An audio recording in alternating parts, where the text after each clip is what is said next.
नमस्कार। आज हम बात कर रहे हैं सरदार 2 की।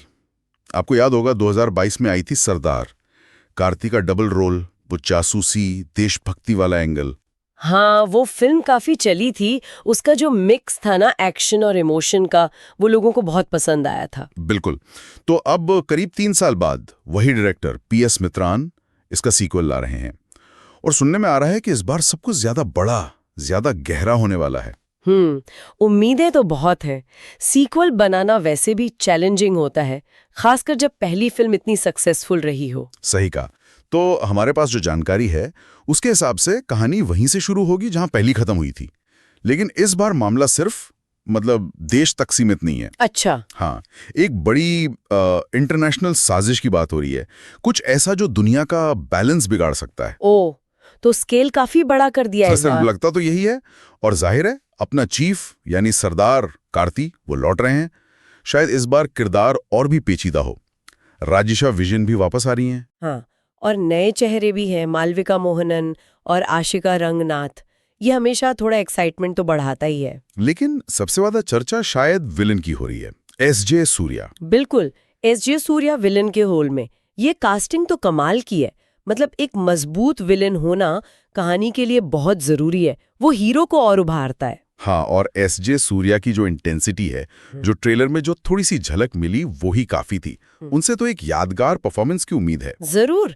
वो सिर्फ फिजिकल थ्रेट नहीं, बल्कि एक साइकोलॉजिकल टक्कर भी दे सकते हैं हीरो को। हाँ। अच्छा, अब जरा स्क्रिप्ट पर आते हैं। लिखने वाले हैं रत्ना कुमार, आशा मीरायप्पन, विघ्नेश मुनियांडी और नंबी ने भी इस पर काम किया है। टीम तो अच्छी लग रही है। उम्मीद है कि स्क्रिप्ट टाइट होगी। स्पाई थ्रिलर में वो कसावट बहुत जरूरी होती है। हाँ, वरना कहानी ढीली पड़ जाती है। और देशभक्ति वाला एंगल, उम्मीद है कि वो भी ऑर्गेनिक तरीके से आएगा, जैसे पहली फिल्म में था, ना कि सिर्फ नारेबाजी। सही कहा। वो एहसास जुड़ा होना चाहिए कहानी से, किरदार के मोटिवेशन से। और फिर एक्शन। सुनने में आया है कि एक्शन सीक्वेंस पहले से डबल होंगे, एकदम धमाकेदार। डबल? अच्छा, मतलब हाई टेक गैजेट्स, विदेशी लोकेशंस। हाँ, और वो raw hand to hand combat भी। ऐसा लग रहा है कि साउथ सिनेमा अब प्रोडक्शन वैल्यू में हॉलीवुड को टक्कर देने की पूरी कोशिश कर रहा है। ये ट्रेंड तो दिख ही रहा है। अब फिल्में पैन इंडिया या कहें ग्लोबल ऑडियंस के लिए बन रही हैं। सरदार 2 का ये बड़ा स्केल उसी तरफ इशारा करता है। लेकिन इसमें एक खतरा भी रहता है ना, कि कहीं बड़े स्केल के चक्कर में कहानी का जो दिल है, वो इमोशनल कोर, वो न खो जाए। बिल्कुल सही पॉइंट है। पहली सरदार की यूएसपी यही थी, एक्शन के साथ वो पिता बेटे वाला रिश्ता। उसने कहानी को एक अलग गहराई दी थी। हाँ, वो बहुत जरूरी था। तो क्या इस बार भी वो पर्सनल और प्रोफेशनल वाला टकराव दिखेगा? मतलब परिवार, रिश्ते और दूसरी तरफ देश के प्रति ड्यूटी। मुझे लगता है मेकर्स इस बात का ध्यान जरूर रखेंगे। यही बैलेंस होता है जो ऐसी फिल्मों को सिर्फ थ्रिलर से ऊपर उठाकर यादगार बनाता है। शायद इस बार सरदार के सामने चुनाव और मुश्किल हो सकता है मालविका मोहनन का किरदार इसमें कुछ नया मोड़ लाए, या SJ सूर्या का विलन सिर्फ मिशन ही नहीं, पर्सनल लेवल पर भी चुनौती दे। हाँ, ये सब संभावनाएं हैं।